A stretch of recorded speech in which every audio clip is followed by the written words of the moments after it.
Welcome back to the Purse First, the only podcast exclusively dedicated to the girls and gays who rap. I am the rap girls auntie, Prince Pierre, also known as Mr. Forever. Okay. I don't know what the fuck that means, but I'm Sesali, Well, also known as Bad Fat Black Girl, your rap girl auntie.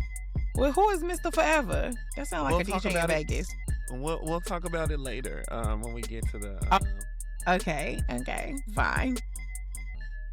Now, y'all know you can watch this episode on YouTube to see all of our facial expressions and things.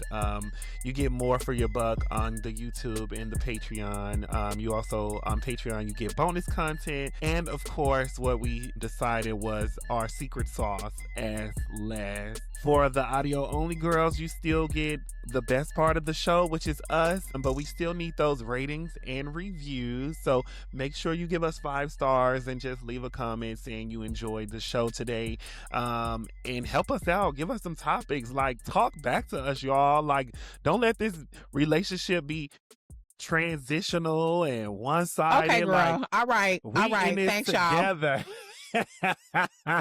All right. Thank you. Moving right. Lord have mercy. Okay, y'all. So this is a pre-recorded episode, which I'm actually very excited about. So here's how we got here. So y'all know it's been this trend on social media where everybody reminiscing about like 2016, posting their pictures from 2016 with their ugly wigs and their ugly eyebrows and all of that stuff. Yeah, But I think that everybody has kind of been on the same page that like 2016 was just like an important year, like culturally, like just for the community. I think even personally for a lot of people, like 2016, like people just look back on 2016 with like good memories. Pierre, what you was doing in 2016? Your 2016 was that? So I moved to Los Angeles in 2013. So 13, 14, 15, 16. Oh, I was in a relationship probably, or just getting out of one. Oh, yes, I was in a relationship. Oh, I had went to like 20 countries. Oh, yeah, 2016 was fat. Oh, yeah, I had went to a bunch of countries. I was dating this boy that really liked to travel, and we just went all over the world. Yeah. Okay. Yeah, 2016 is the year I graduated with my master's degree. That's the year that I moved to Brooklyn, like moved to New York to like start. That's the year my writing career started for real, like professionally. Yeah.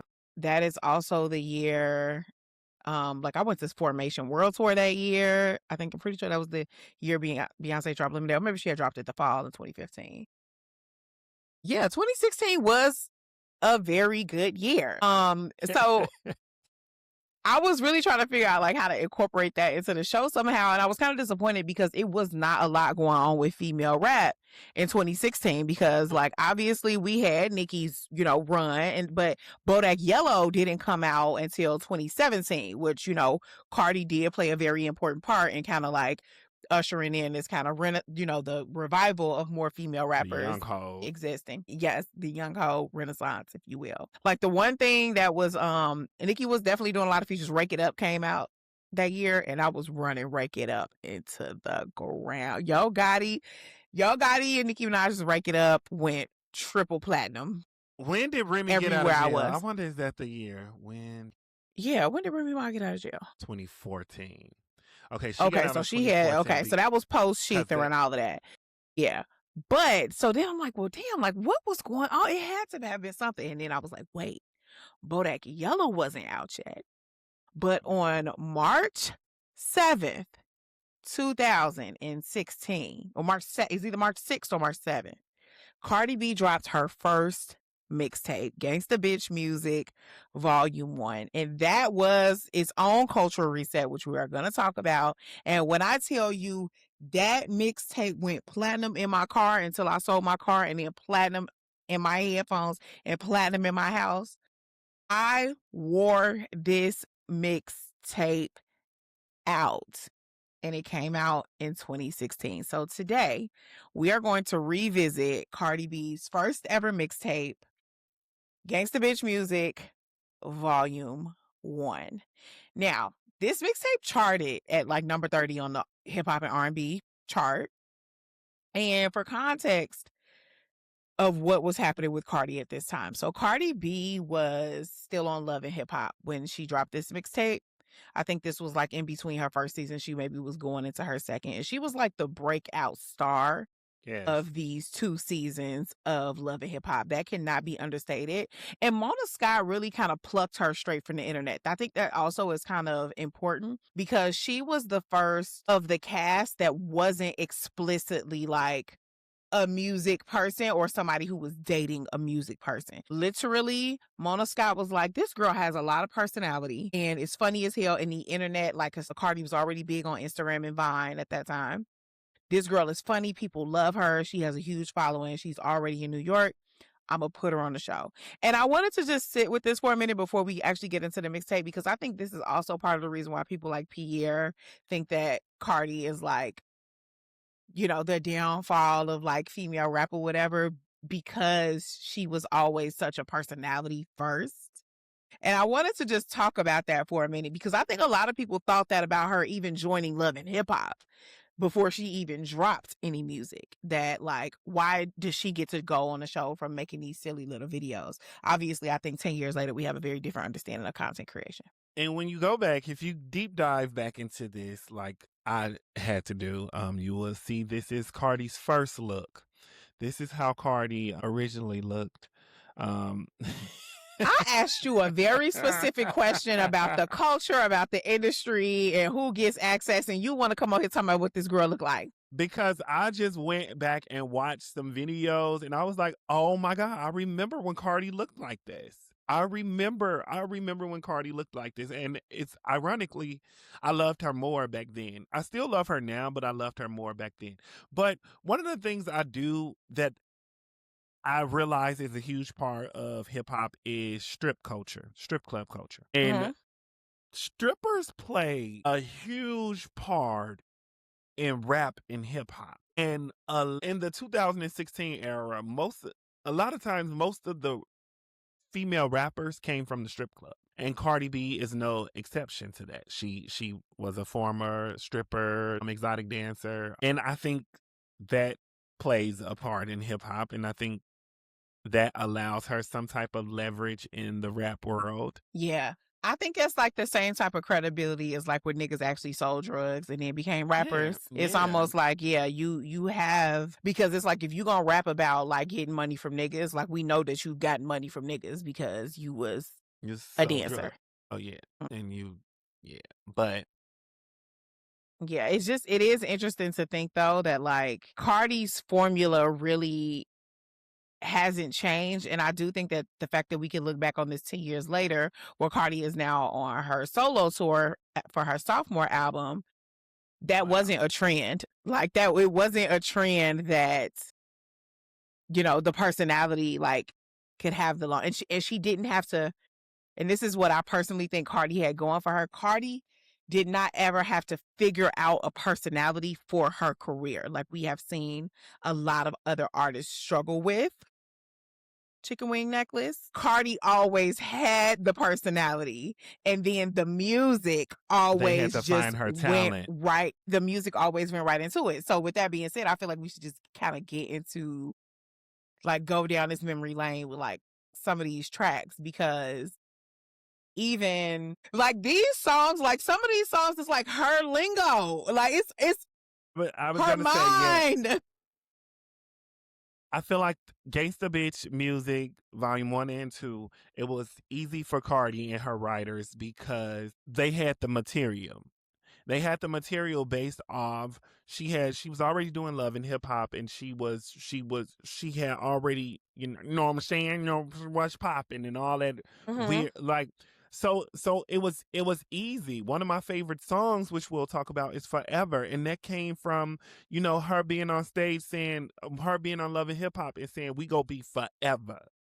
Like Forever. Yeah. forever. Like Oh my God. Okay, let's get into this. Okay, so the mixtape opens up with this Breakfast Club skit where Cardi, also shout out to Cardi for like getting into the storytelling of this mixtape.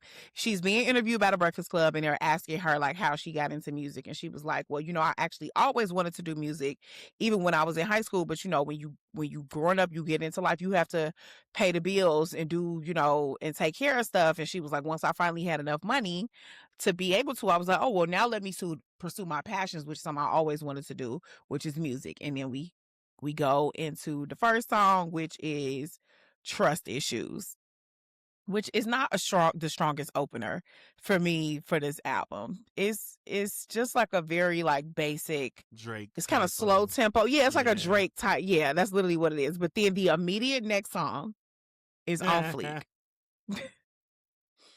I pull up, like, what's up? Everything on fleek. I do it nice 7 days a week. Like what's up? What's up? I don't do nothing for free. I gotta charge. Listening to On Fleek again after all these years, I was like, oh my God, I remember how much I played this mixtape out. I played it out. And I'm like, well, and this is when the Barbs could really enjoy it too, because she wasn't even beefing with Nicki yet. Exactly. She wasn't even, you could really just enjoy the music. People thought they was gonna collab.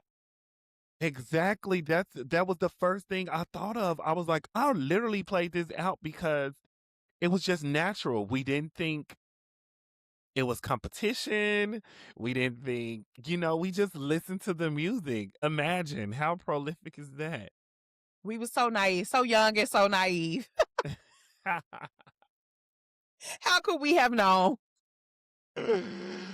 But yes, this to me, this is where the album starts. I honestly forgot all about Trust Issues. When I heard it again, I was like, I remember this. I'm like, it was a couple of songs on here where I was like, oh, I forgot about this. Okay, skip, just like I used to do. Now, then we get to What's Poppin', which is one of my favorites. What's Poppin' is one of my favorite songs on this album. Party, actually, this was the first time her and Party linked up. And I love What's Poppin' because a lot of people don't like to hear Cardi B's accent on her songs. I personally love it. And her accent, she is fighting for her life to rap over this accent in this song. I need all the dope boys to bring that cash out. Like she's like fighting for her, but I think it like gives her like so much personality. I love What's Poppin'. And that was another one of her,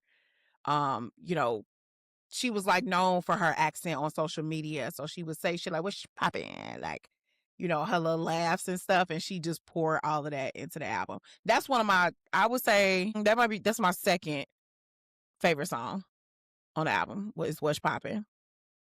So then we get another skit. And this skit is about domestic violence, which is so fascinating because on last week's episode, on last week's episode, we went into this big conversation about whether or not we thought like men putting their hands on women or intimate partner violence was like a deal breaker for Cardi. And I think a lot of that was like top of mind because I always remember this skit where it's basically just like you only hear the man's voice, but it's going through an incident of domestic violence and you only hear it from this guy's perspective. And that becomes the transition into this song called Selfish, which is basically where she's like encouraging women to like be selfish and basically think about themselves so they don't end up with like shitty partners. And also that's part of this story. Cardi started making money as a stripper so she was kicked out of her mom's home at a young age, moved in with a boyfriend who was abusive, and when she left him, needed to make some money, she started dancing. I feel like the thing that I didn't remember that she proved to me is that Cardi has always had these like softer, more emotionally vulnerable songs on her projects. And also she wrote this song. You can tell the songs that Cardi writes for herself. And when Cardi starts writing, she actually is writing more of these songs. Like her bops, her bangers, usually somebody else is helping her write. But those B-track songs that are like this, almost always, like I noticed that she writes them. Pierre, what are your thoughts on domestic violence? I don't like DV at all. What are you talking about? Speaking of, What's Poppin' got a video too. I know we didn't miss it. But yes, What's Poppin' does have a music video. I meant to say that. Yeah, but I think it was maybe the second single, the second video that she did. And then she goes to I Gotta Hurt You, which is a techno song that she also wrote. Again, whenever Cardi is being emotionally vulnerable, she wrote it. But not for me. It was a strong pass. Very unsy. Y'all know I don't like that type of stuff. You like I Gotta Hurt You? Mm-hmm. More so the lyrics. Yeah. Say more about that, Pierre. Let's maybe look at the lyrics. Let's maybe see what the lyrics say. Let's pull them up, shall we? No, we don't have to go there. No, I think it's for the show. We have plenty of time. Just for the depth, adding some depth to our conversation.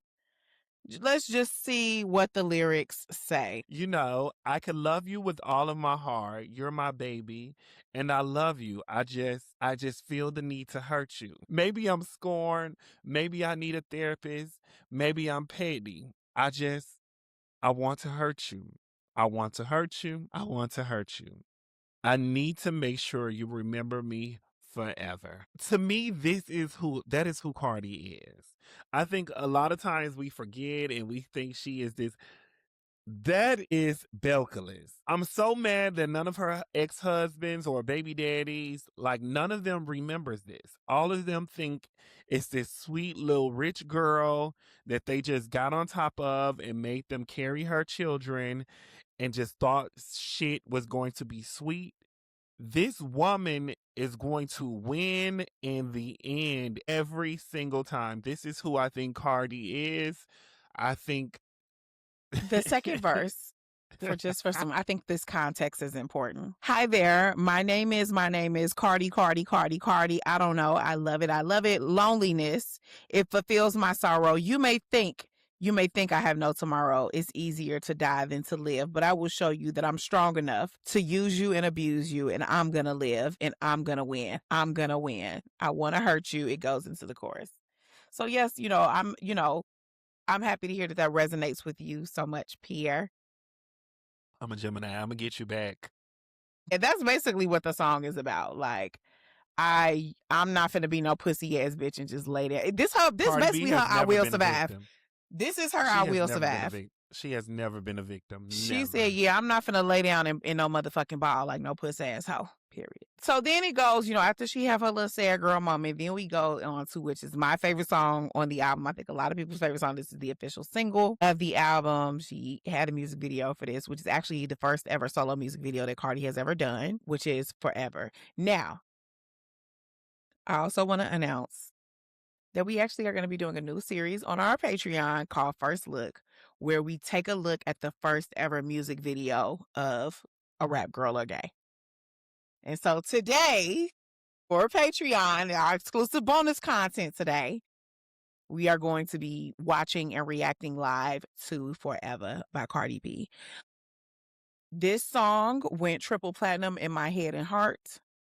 It went diamond. I think the message, I think that this is a song that Cardi could drop today, and I feel like that shit would still eat. The message still, especially in the middle of all this beef. If a bitch beef with me, we gonna beef forever. Speaking of DJs, if you listening to this, y'all need to start go back. Yeah. I know y'all it's so much good shit back that and y'all we can know pull these from. Songs. I know Forever and what bar for bar. I'm gonna go crazy. You play this in the club. Like, if you play this in the club, bitch, I am starting to beef with bitches I ain't even know I had beef with. Like, I'm bumping somebody. And we gonna be forever. If a bitch beef with me, we gonna be forever. Like, you can and again, mix this the fact with some that nuck if you. I hate DJs. Come on, somebody. And the fact that, as Pierre was alluding to earlier, this was a line that she had delivered about someone that she was beefing with on Love and Hip Hop. That's the girl I think that she had took her wig off and threw it at. Forever. She threw her wig off at that. Took her wig off and threw it at that girl because she couldn't. Cardi. One thing about Cardi, she's always had aim. She's always had aim, baby. Cardi gonna throw wig, shoes, pens, microphones, baby. Cardi gonna throw it. Well, she threw that microphone. She gonna throw it, and she not gonna miss. She don't be missing. She threw her pen while she was on break for court because the sentences wasn't even, the verdict wasn't even out. She really is kind of a problematic fave, huh? Yeah, oh yeah, she's a terrible human being. She is not no terrible human being. She just is like a problematic fave. She like Jocelyn Hernandez. And then I think the question was like something about like that isn't Offset baby, and she like threw it, and it wasn't That Offset baby. that is a reason to throw, like, asking me about a baby. I'm asking me about the parentage of a baby that I'm still pregnant with is crazy, Pierre. You know it. It is, but you're Cardi B.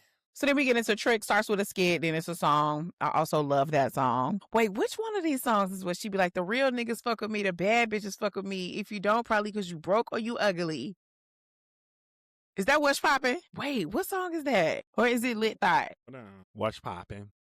It's What's Poppin'. Okay, yeah, that's how she ends What's Poppin'. Poppin'. Oh, maybe What's Poppin' is my favorite. I'm telling you, it came with a music video. It was one of them girls. Real niggas fuck with me, the bad bitches fuck with me. If you don't, probably because you broke or you ugly. Period. And she said it in that weird ass, well, I can't say it's weird, but she said it in her accent. In her accent, yeah. Lit Thought. I liked Lit Thought as well. I love the evolution from Lit Thought to Bodega Baddie.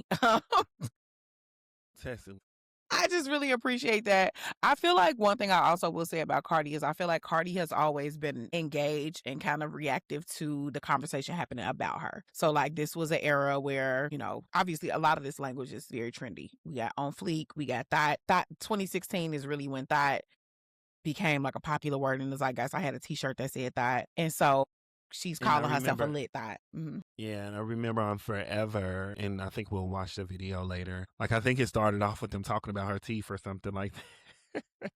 Literally. And I like when she be like, she also just has excellent ad libs on this mixtape. There's a part where she says, niggas be like, stripping ain't no real job. So how the fuck we pay for our wigs then? Like, Cardi is a troll. And she's been a troll.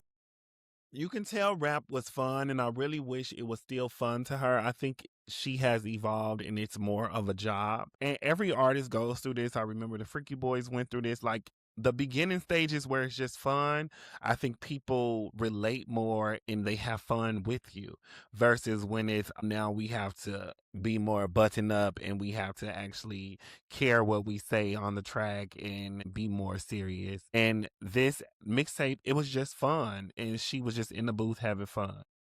And I have to say also, Cardi, obviously there was a huge break between Invasion of Privacy and Am I the Drama? But I also think that there is like a lot of consistency behind like what she puts on her album. Like she got the turn up bops, she got the she Latino gonna have shit. She gonna have something that's a little, I feel like this project is actually the only one that doesn't have something that's like explicitly like Latin or like Caribbean coded like in the beats, but the makeup of this album is still very consistent, like even going forward to Am I the Drama. And I actually really appreciate that about her. Like, you know, not everybody can say real rap bitch, this ain't no pop shit. I can say Cardi said real rap bitch, this ain't no pop shit. She threw this one little techno song on here, but it wasn't. Yeah.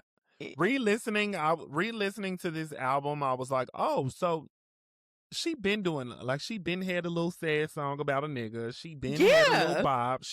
I'm like, okay, yeah, this ain't new to her. Not at all. So then it goes from Lit Thought to Sauce Boys, and then there's an outro. And I think I really want to also I like Sauce Boys too. It's not a lot of skips on here. The only thing I would really skip on this album is Selfish and I Gotta Hurt You. Everything else I would just play through. Huh? Yeah, and trust issues I would skip through some, but yeah.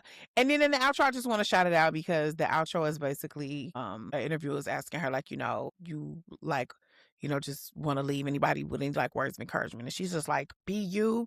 If you want to be a hoe, be a hoe. If you want to be gay, you can be gay. She said, if you want to be gay, be gay. And I just think that right now in the world, with everything that is going on from some of our icons and legends, that just feels like an important message. Pierre, I don't know if you agree with that or not. I do And I was agree just like, with it. wow, Cardi has always been who she is. She ain't never switched up her politics on us.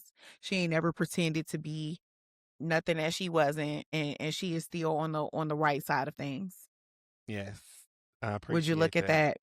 that? I appreciate that. And now If you she want has to be gay, 10 be and gay. now she has 10 years of And an she's still excellent career and doing well. Like she's still on a high in her career. Like she hasn't even Yeah. started to like kind of fall off yet, like so I think BU was a great way to end this album because if you go back to the beginning of this episode where we're talking about Cardi being a personality, that has always been her recipe for success. Is to just be her. And it has proven to be a successful a recipe for success. So we're proud of you. I will be coming to see you on the Little Miss Drama tour, as will Pierre, hiding from the other barbs who will also be there. Child, the barb's been all in the labs for the tour. They all in the labs putting unicorns. I'm like, y'all are obsessed. There's a boy. She saw a sign. He was holding like head Bacardi. I guess when you're a barb and you're a part of Barty gang, it's called Bacardi or something. And he was like the head Bacardi in charge. And she looked at it and just laughed. So all of the barbs were like, it's a weird world we're living in. But yeah. And you still be over there, huh? So you gave your barb card up, but you still be over there just seeing what they doing. I still follow everybody. They still follow me. I'm still in the streets. We're not doing an ass last today, guys. This is just a pre-recorded. Ass, I got one. Well, well, Les, I'm like, should we talk about Tommy, who was her jail boyfriend at the time? That's a nigga I still ain't never seen. I still can't tell you what he looked like.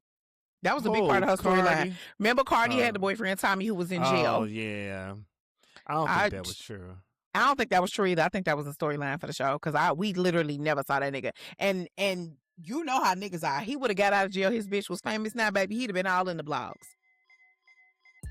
TMZ just released 40 minutes ago that Cardi B acknowledges split from Stefan Diggs, but she still goes to bed. That was the whole point we asked last. She just said she don't fuck You with didn't got him distracted. No more. Okay. Let me take us out. Thank you, because Pierre is getting all caught up in some mess, and we still have to do our Patreon series. Okay, yeah. Make sure y'all are subscribed to Patreon here as last. We're about to do a first look at Cardi B's Forever. Make sure you're giving us those ratings and reviews if you only listen to the audio of this. Subscribe to our YouTube if you do want to see the video.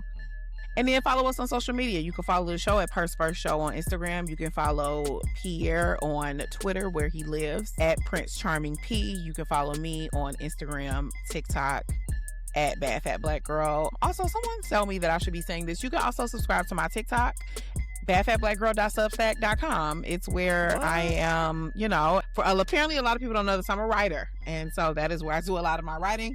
My Substack is called Notes from a Trap Feminist. It's the same name as my book. And yes, you can subscribe to my Substack if you like to read some of my other thoughts. Most recently, I wrote a post about the blowback Glorilla was getting for her nose job. And I think I'm also going to be writing about Jill Scott and how I actually really missed that there wasn't enough bird music on this album for me. So, yeah. And with that, we'll holla.